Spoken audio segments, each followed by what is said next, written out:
Buenas. Como parte del análisis que debemos de realizar sobre las instituciones públicas, en general sobre la institucionalidad costarricense y el cambio que significó la transformación y el paso a la industrialización en la década de los 60, de los 70, no debemos de olvidar una de las partes centrales que todo modelo económico, no solamente el desarrollo de la estrategia desarrollista, sino cualquier modelo económico y transformación a lo largo de la historia política y económica de nuestras sociedades, también refieren a cambios y procesos de transformación en la ciudadanía y en cómo ésta se enfrenta, concilia y tiene una relación con la institucionalidad pública y con el modelo económico. Parte de el significado de la idea sobre el estado de bienestar en Costa Rica, el estado benefactor o el desarrollo institucional, el estado social de derecho, es que también tiene una contraparte que tiene que ver con las formas y respuestas en las que la ciudadanía enfrentó o sufrió los embates también de un modelo que de una u otra manera fue incluyente para muchos sectores, para una amplia mayoría, generó institucionalidad fuerte, robusta para la atención de los derechos sociales y de las demandas humanas.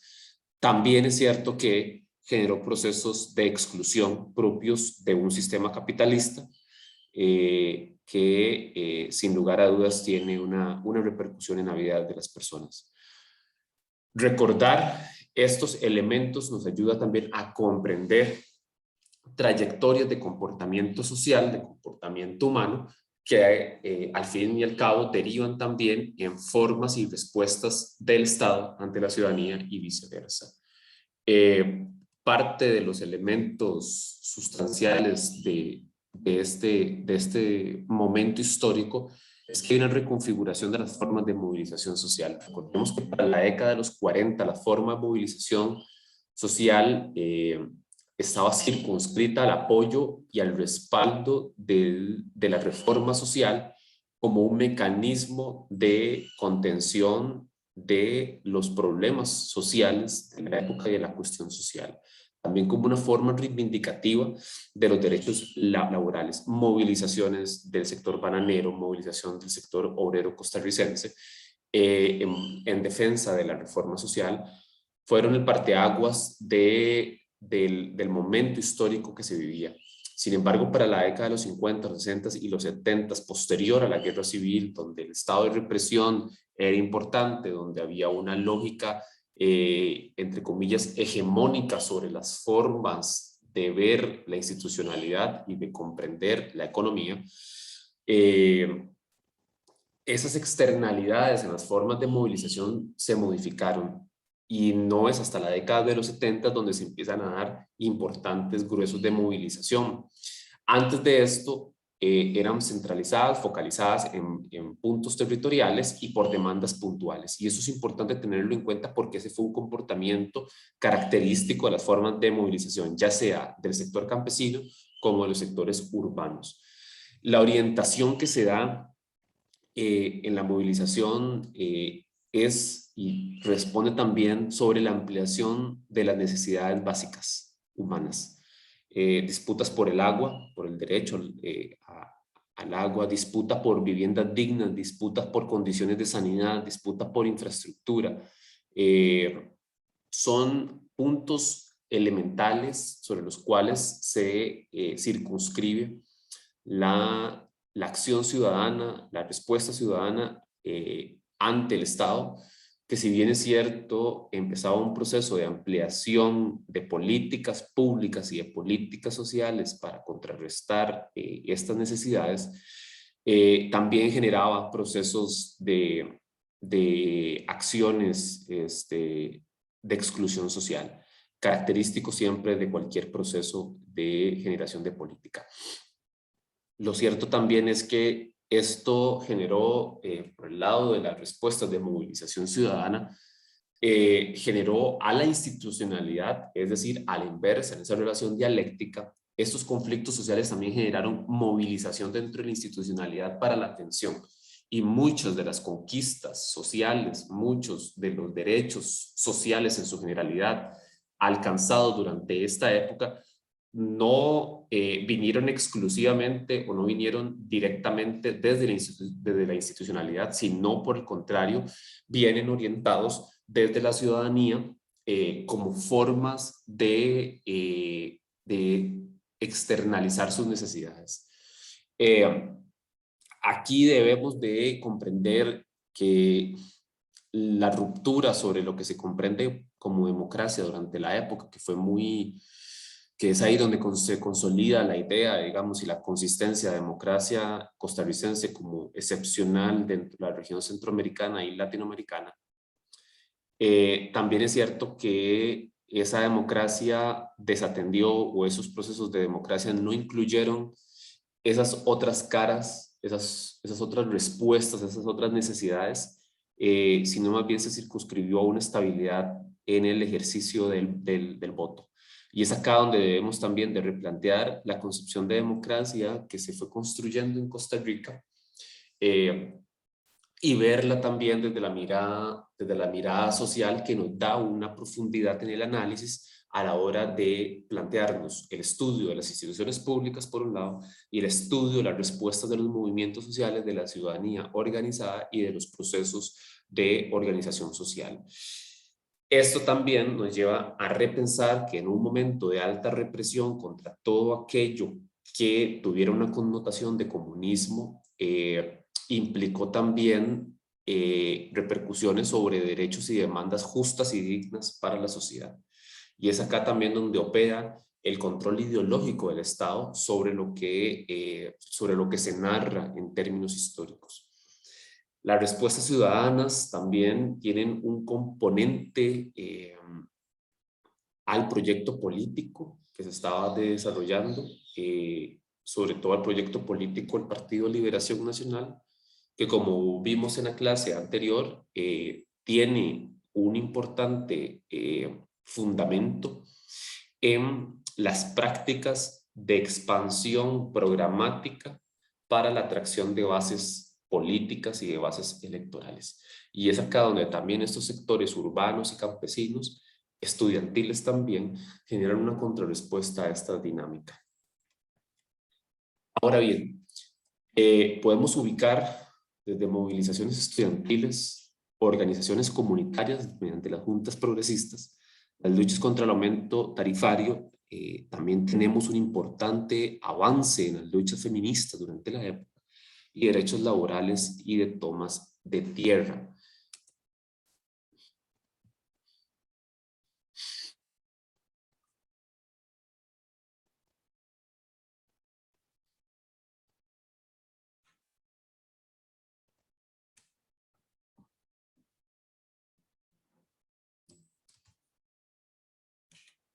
Respecto al tema de las organizaciones comunitarias y las juntas progresistas, estas juntas fueron creadas desde un direccionamiento estratégico en la ilegalidad del Partido Vanguardia Popular. Recordemos que había sido proscrito desde 1949 hasta 1975, que logra otra vez entrar en la arena político-electoral, pero durante esa época, durante esos años de proscripción, el Partido Comunista se abocó, el Partido Vanguardia Popular se abocó a la construcción y a la defensa de los procesos comunitarios y de la organización social de base, mediante las juntas progresistas. Eran juntas vecinales, comunales, que se aglutinaban bajo la idea de luchas puntuales, luchas muy particulares, que tenían como base reivindicaciones sociales de un barrio o de una comunidad específica.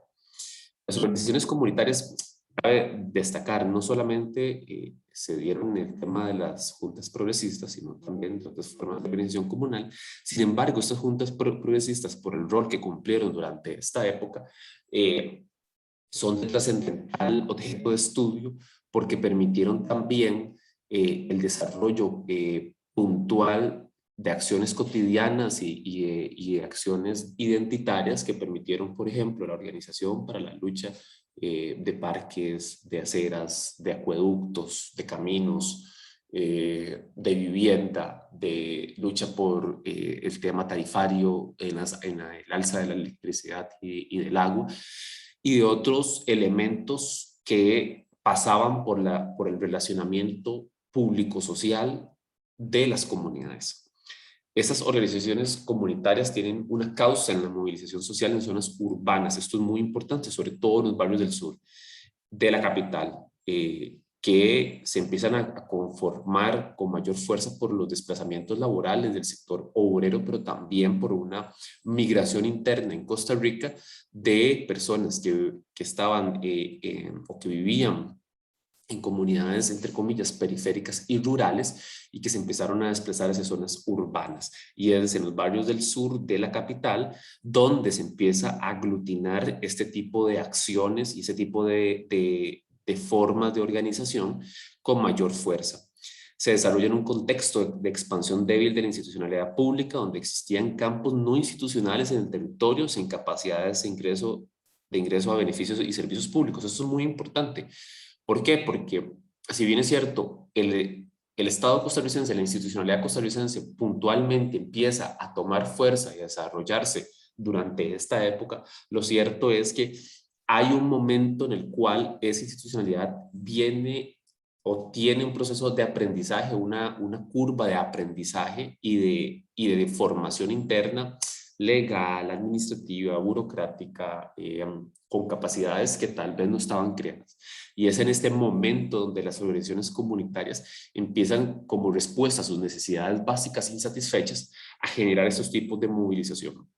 Las juntas progresistas en este sentido tienen un papel muy dinámico, logran atraer una forma de acción ciudadana vinculadas a la resolución de problemas vecinales que potencia el accionar comunitario frente a la institucionalidad. Realizan incidencia política, lo que hoy conocemos como incidencia política, realizan acción social, crean lazos de comunidad e identidad y facultan formas cotidianas de acción política. Y la pregunta que a mí me gustaría realizarles para el ejercicio de ustedes son estas formas de democracia. Las formas de organización social que se empiezan a gestar durante esta época también refieren a dinámicas democráticas y a fortalecimiento de lazos comunales identitarios que promueven de una u otra manera otras formas del ejercicio participativo en la democracia y de la democracia, al menos concebida bajo una comprensión más allá de lo electoral. Estas juntas se encargan de aspectos como deterioro de calles, caminos, aceras, parques, paradas de buses y la fiscalización de precios y tarifas. Eh, Entre comillas, pequeños problemas, pero cotidianos, elementos que van resonando en el accionar público y que eso también tiene una fuerte influencia en la construcción de identidad social. Y la construcción de identidad social genera profundos vínculos de identidad cultural que al final de cuentas son son los elementos que posibilitan esas dinámicas tal vez no institucionales, pero también muy relevantes para la construcción de una sociedad.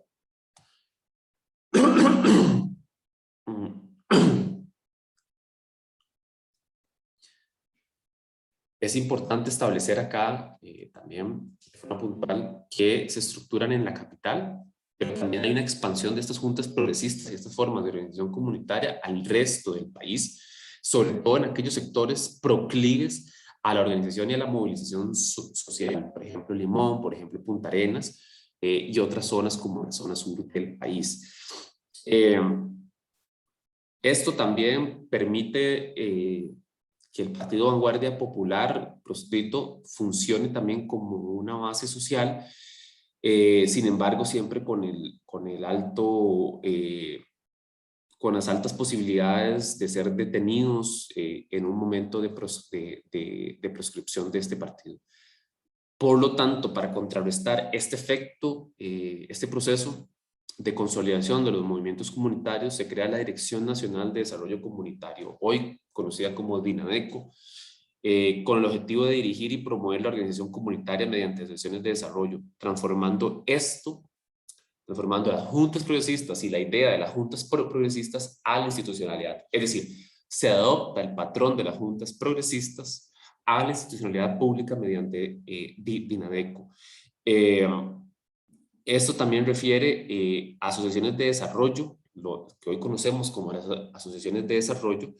que tienen una importante lógica redistributiva de la sociedad, pues se nutría de los impuestos de la renta, es decir, es una institución o eran instituciones dirigidas a la acción comunitaria, pero también tenían un importante vínculo con las dirigencias del Partido de Liberación Nacional. Esto facultó en buena medida una reproducción de liderazgos, de experiencias en la gestión, es decir, los cuadros medios, los cuadros políticos medios del Partido de Liberación Nacional tomaban las asociaciones de desarrollo como formas de práctica comunitaria, creando también lazos de acción dentro de las comunidades que permitían y tenían réditos también en las formas, número uno, de participación político-electoral y número dos, de reproducción de liderazgos políticos en la implementación de programas específicos a nivel nacional. Nuevamente, esto tiene una importante connotación sobre lo que es el desarrollo de un programa político electoral y un programa político partidario que tenía claras intenciones desde la institucionalidad pública.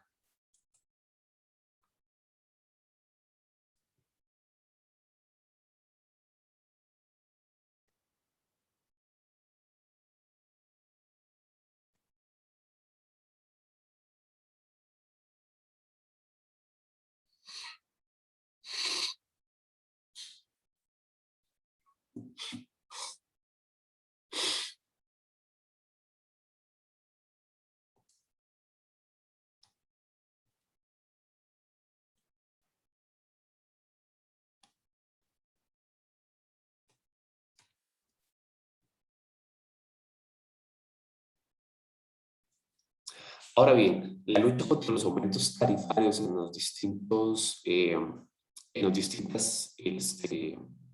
actividades públicas, por ejemplo, en la generación de electricidad, en el agua potable también, fueron formas que dinamizaron la movilización social fundamentalmente en la década de los 50 y de los 60. Recordemos que esta expansión de la institucionalidad nuestra fue paulatina, fue gradual, y en esa gradualidad obviamente tenía que existir grados de movilización reivindicativas por necesidades básicas insatisfechas. Estas movilizaciones tienen su origen contra los servicios públicos, ¿verdad? Enfocados en solicitar mejoras de ampliación de servicios como el agua, como la vivienda, pero también en la reducción de tarifas de servicios o en la construcción infraestructural, es decir, en la forma de organización ciudadana y subalterna frente al Estado. Por ejemplo, estas organizaciones y esas movilizaciones para buscar defensas para el no aumento de las tarifas en los servicios de agua o de electricidad, también tienen como base sustancial la construcción de un discurso nacionalista frente a la institucionalidad pública en primera instancia y frente a esas necesidades. Es decir, esos lazos cotidianos, esas identidades culturales que se tejían alrededor de las organizaciones comunales, barriales, que también crean lazos de identidad de una determinada comunidad, en este caso en zonas urbanas, porque estamos aún conversando solo sobre zonas urbanas, potenciaron un discurso nacionalista. Un caso muy particular es el discurso nacionalista que se crea en torno al Instituto Costarricense de Electricidad, en torno al ICE, en sus primeros años, que se gesta a partir de protestas por los altos precios de la luz en manos del monopolio transnacional de la compañía Electric Bond Share. Asimismo, constituyó parte de la fuente de discurso nacionalista movilizador de la ciudadanía. Eso es muy importante, porque estamos hablando de un discurso nacionalista sobre el ICE frente a un monopolio extranjero de producción de electricidad. Esto claramente tiene un elemento histórico de trayectoria hasta nuestros días que potencia el tema de la defensa de todo aquello que si bien es cierto, con sus deficiencias, tiene un importante impacto en las necesidades, en solventar las necesidades humanas de las y los costarricenses. Este discurso nacionalista tiene este efecto movilizador de la ciudadanía de la mano de las juntas progresistas en los barrios populares de la capital, es decir, de los barrios obreros, por ejemplo, Barrio México o Cristo Rey, pero también desde Los Atillos, desde Desamparado, es decir, toda esa fuerza obrera que se sentaba en estos sectores también tenía una serie de necesidades que no habían sido solventadas por el Estado, y eso, de una u otra manera, movilizaba el tejido social en busca de la reivindicación de estos elementos. Y es esta dinámica durante los años 50 la que permite la consolidación del discurso nacionalista de los servicios, con el apoyo de las juntas fundadoras y de la Alianza de Mujeres, en un contexto latinoamericano, que esto es muy importante señalarlo, donde el tema de la nacionalización de los servicios públicos, por ejemplo, petróleo, cobre, educación, electricidad, empiezan a tomar forma de discurso nacional frente a los capitales extranjeros que tenían este tipo de servicios. A pesar de esto, hay ciertos elementos que a nivel nacional, fuera del sector urbano de la capital, que también empiezan a generar movimientos en busca de esa organización comunitaria, que permiten también elementos reivindicativos sobre necesidades básicas de estas comunidades. Es decir, durante la década de los 50 y de los 60, importantes núcleos o focos de movilización social se gestaron a lo largo y ancho del país, sin que esto significara un movimiento nacional sobre algún punto en particular. Y esto lo vamos a tener en los 70 con la lucha de los movimientos estudiantiles, o con la lucha del movimiento estudiantil frente al COA. Pero durante estos dos momentos, durante estas dos décadas, lo que tenemos son importante construcción de tejido social posterior a la guerra civil, que tiene una relevancia en la construcción identitaria y en solventar necesidades puntuales a nivel comunitario, pero que empiezan a fomentar un alcance nacional. Es decir, todas estas pequeñas luchas y movimientos a lo largo y ancho del país y del territorio nacional tienen también un correlato de relacionamiento sobre una institucionalidad que tenía que empezar a amarrarse. Y esto es muy importante porque parte de la consolidación interna de la institucionalidad pública costarricense durante esta época viene también por la presión social que se realiza. Este elemento es sustancial a lo largo y ancho de la historia también, porque es de esta manera donde podemos encontrar, número uno, una oposición a procesos, proyectos y acciones de la institucionalidad que van en contra de las necesidades humanas, de los derechos humanos y también de la organización como tal. Número dos, porque durante estos procesos y en la relación de estos procesos se permite también que la institucionalidad pública pueda adoptar formas de organización, formas de acción pública que permitan su mejoramiento y que permitan también la ampliación de los derechos de las mayorías. Y número tres, también posibilita la reproducción de liderazgos sociales, organizativos, comunitarios, que dinamiza también la organización comunal. Este elemento hoy en día a nivel nacional está en crisis, estas formas de organización comunitarias están en crisis, y este elemento también tiene un correlato en la forma de desarrollo de la institucionalidad costarricense. Estos puntos los estaremos tratando más adelante dentro del curso, pero sí es importante reseñar de forma comparativa en las trayectorias históricas, que al final de cuentas es parte del quehacer politológico, poder analizar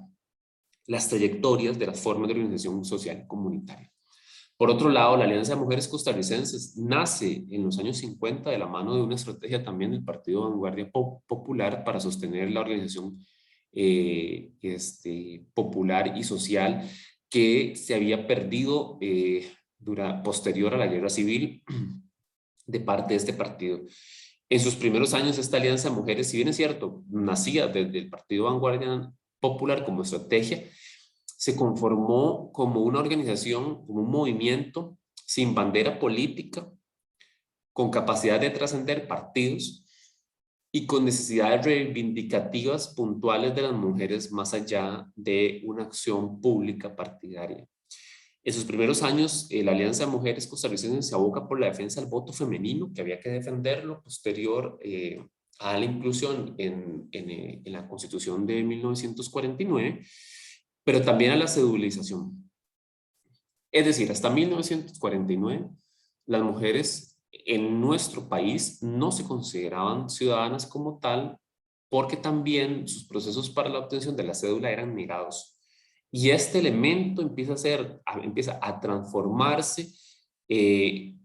durante estos años, también de la mano de la Alianza de Mujeres Costarricenses por la cedulación. La cedulación significa también una forma reivindicativa de ciudadanía. Y este elemento es central para el desarrollo estructural de la organización social, pero también de la institucionalidad pública. La matriz feminista en general de la Alianza de Mujeres Costarricenses aún está atada a la tesis de mujer, hogar, ciudadana. Es decir, todavía se vincula, todavía no hay esa ruptura del patrón público-privado de la mujer en la casa y en el espacio público, y se sostenía aún bajo la lógica de mujer, hogar, ciudadana, sobre todo porque la idea central era aglutinar mujeres indistinto de color partidario, clase o religión.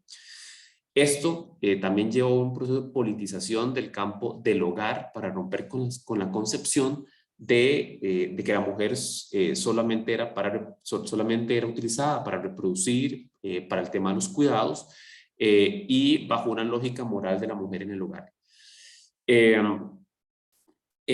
Por lo tanto, muchos de los procesos comunitarios que se gestaron desde la Alianza de Mujeres tenían como orientación la creación de guarderías. Esto para posibilitar el acceso a las mujeres al campo formal laboral, a la inserción laboral y en la inserción también de la mujer al mundo del trabajo, que si bien es cierto, ya se estaba gestando, ya se daba, las condiciones sobre las cuales se daban eran muchísimo más complicadas de lo que tenemos hoy en día, tomando en cuenta que la realidad hoy también indica que estos elementos aún son persistentes y consistentes en el tiempo. El trabajo de la Alianza de Mujeres bajo esta lógica se sostiene sobre un trabajo vinculado a la reivindicación feminista del trabajo sin abandonar la crítica mujer-madre y sin abandonar la crítica mujer-hogar. Es decir, todavía no se critica ese vínculo que se crea entre la lógica de que la mujer tiene que ser madre y que la mujer tiene que ser jefa de hogar o ama de casa, por ejemplo. Sobre todo porque los elementos sociohistóricos de discusión sobre el rol de la mujer en la maternidad y en el hogar, que corresponde a posteriores corrientes del feminismo, aún no había sido abordado por este movimiento de Alianza de Mujeres Costarricenses. De ahí que parte de las acciones de lucha rondan por la extensión del seguro social, por ejemplo, al mayor número posible de miembros del hogar. Esto en la década de los 50, y esto es muy importante reseñarlo, porque es por la extensión de ese seguro social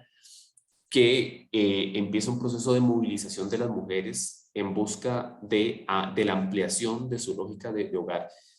Es decir, las mujeres se movilizan para buscar mayor seguridad social dentro de su hogar, todavía bajo la concepción, ¿verdad?, de mujer-hogar. Y esto es un ejemplo muy claro de cómo también un derecho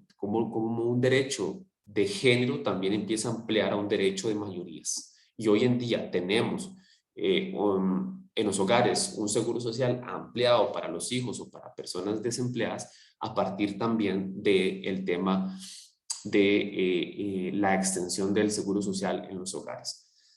Se aglutina también en las luchas que tienen que ver por la reducción de precios de la electricidad, del agua y de la vivienda, sobre todo, y nuevamente mucha de la organización social comunitaria que estuvimos conversando tiene también su foco en las formas de organización de género de las mujeres, formas de organización feministas y de acciones sociales de las mujeres en las comunidades. Y es ahí donde se sustenta también formas de movilización históricas.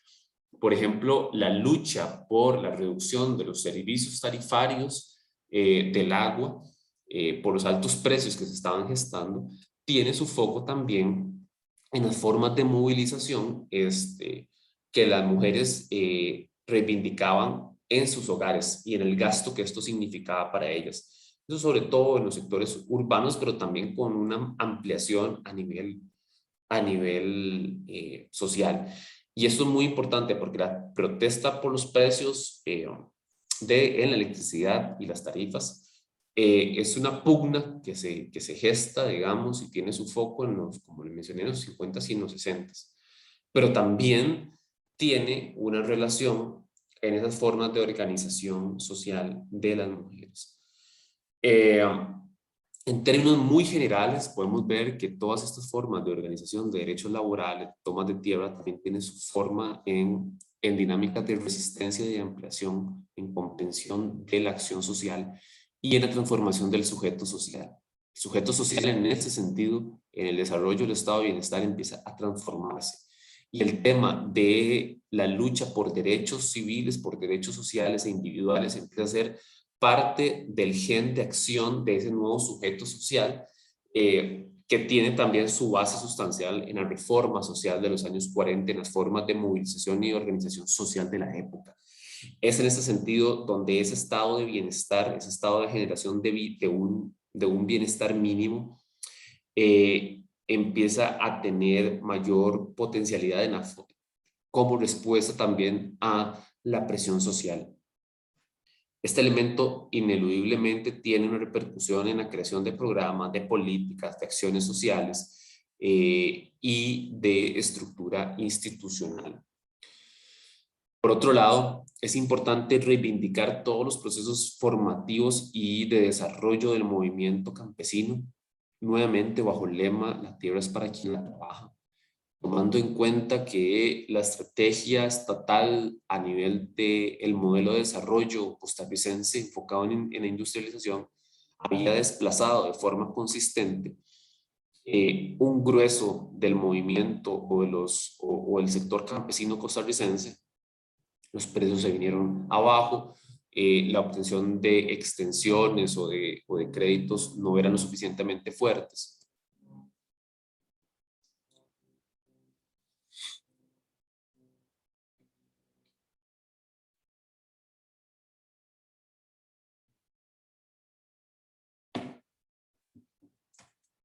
Y la migración campo-ciudad era una manera de transformación también de las relaciones sociales dentro de nuestra sociedad costarricense de la época. Estos movimientos tienen una forma reivindicativa, las formas de producción. Eso es muy importante tenerlo en cuenta porque tiene que ver con la forma en cómo acciona el movimiento campesino, que fundamentalmente se basan en tres aspectos: la lucha por la tierra, la lucha por la producción de esa tierra y la lucha por la comercialización de la misma. Es decir, estos tres elementos son los elementos constitutivos de esas formas de movimiento campesino. Se gestan bajo sindicatos en algunos sectores, en otros como movimientos, pero se aglutinan a partir de intereses muy específicos y sin distingo partidario. Eso es muy importante resaltarlo, porque número uno, son personas sin tierra en donde la necesidad es apremiante para la supervivencia, y número dos, las personas campesinas productoras tienen tierras en donde lo principal era la condición de la producción, o sea, donde hubiese tierras, lo principal era producir. El asunto es que teníamos debilidades sustanciales en el apoyo extensivo a ese sector. Aunado a esto, hay que recordar que Costa Rica empieza un proceso de expansión industrial durante la década a finales de la década de los 50, 60 y 70, que genera también formas de industrialización en el sector agroexportador y en el sector agrícola, que genera, por ejemplo, el ingreso de Costa Rica al mercado ganadero, lo que empieza a transformar las dinámicas de producción a lo interno de las fincas, donde ya no se cultivaba, por ejemplo, café, por ejemplo, algunas legumbres, sino más bien se transformaba todo este sistema de producción a un sistema extensivo ganadero, que también tenía sus repercusiones sobre el medio ambiente por la forma de la generación de este producto. Estos movimientos campesinos en estos casos luchaban, número uno, por la titulación de sus tierras, número dos, en algunos casos, como por ejemplo en la toma de tierras en la zona sur costarricense, tanto en la lucha de las fincas de la vaca y la vaquita en Cotobruz, tienen su principal punto de confrontación contra la United Fruit Company, que en aquel momento había extendido la producción bananera a la zona sur y que la había abandonado. Todos esos procesos de lucha y organización comunitaria y social tienen también como punto de conflicto el tema de capital extranjero y la tenencia de la tierra como tal. Posteriormente, luego de la salida de la United Fruit Company, muchas de esas tierras hoy en día o quedaron en manos de terratenientes o quedaron en manos comunitarias, en aquellos casos donde se pudo generar procesos de organización social comunitaria que permitiera la defensa y la lucha por estos territorios. Desde movilización, cierres de calles, protesta, huelga, fueron algunos de los elementos particulares de acciones colectivas que se utilizaron en estos movimientos sociales. Y por último, la organización de las personas campesinas en los 70, eso es muy importante, presenta diferentes limitaciones que no permiten su desarrollo y fundamento. Y por un lado está que las organizaciones creadas por el Estado, por ejemplo las cooperativas, empresas comunitarias, asociaciones de desarrollo, no logran tener un vínculo fuerte con el movimiento campesino y por lo tanto no pueden absorber o no hay una capacidad de absorción de esas necesidades. Y por lo tanto también de parte de los sindicatos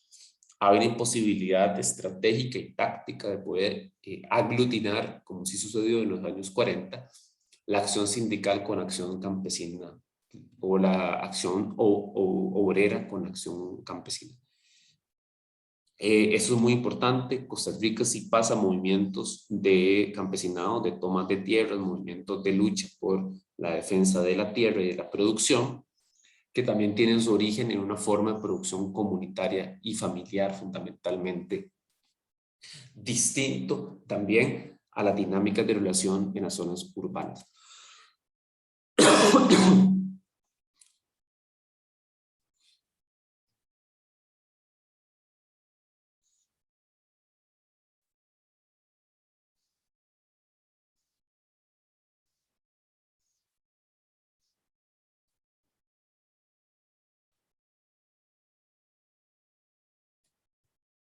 Y por último, es importante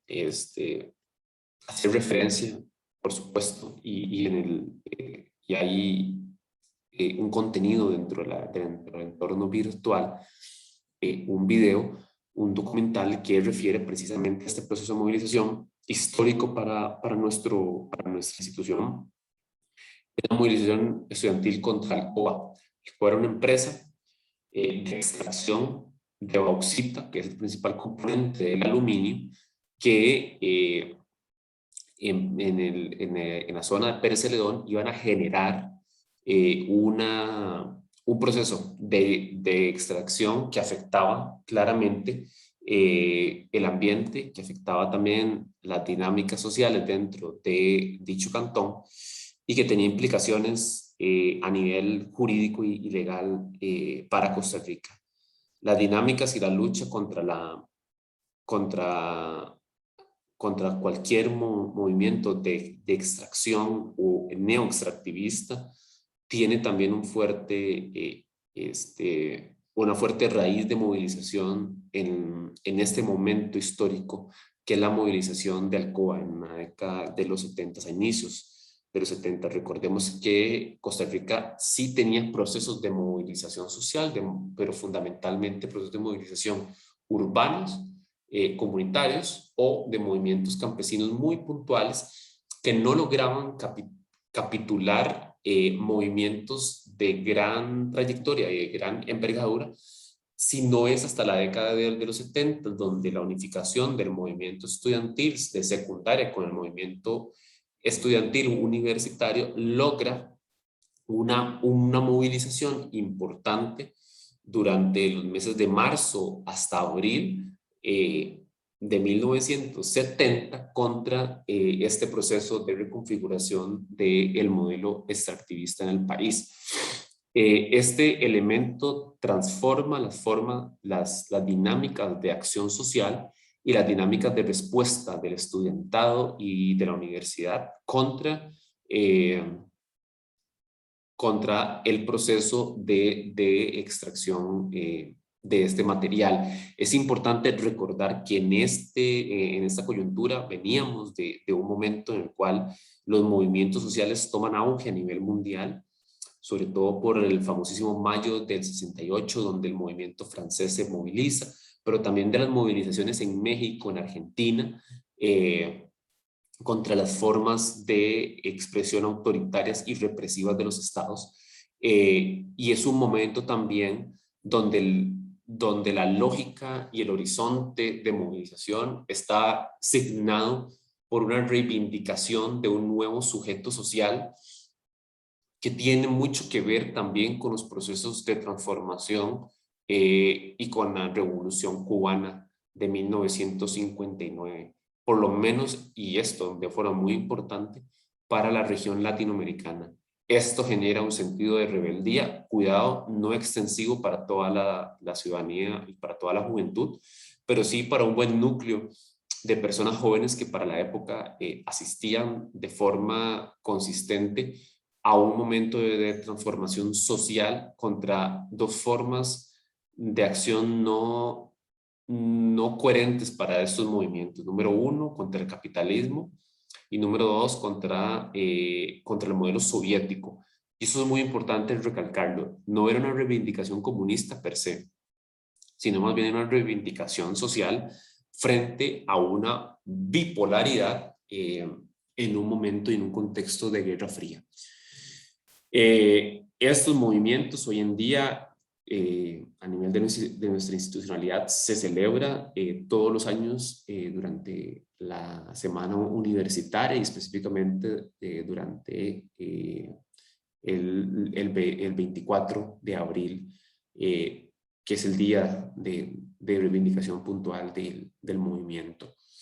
Esto da una reconfiguración a los movimientos sociales. Claramente hay participación del Partido Vanguardia Popular y de sus liderazgos. Sin embargo, una de las características fundamentales de la movilización estudiantil es que fue una movilización muy genuina en términos de la participación social y del movimiento estudiantil como tal, más allá de una cooptación puntual de algún partido o de alguna persona o algún movimiento en particular. Cabe resaltar que es el Partido Vanguardia Popular quien años antes, desde 1969, venía anunciando los peligros que significaba la extracción de bauxita en la zona de Pérez Celedón, y es mediante precisamente una lideresa denominada Iris, que ella pertenecía a la Juventud de Liberación Nacional, que presenta un informe técnico sobre los riesgos y sobre las implicaciones de este proceso. Esto claramente contribuye durante el año de 1969 y 1970 a aglutinar un sentido de movilización frente al COA. El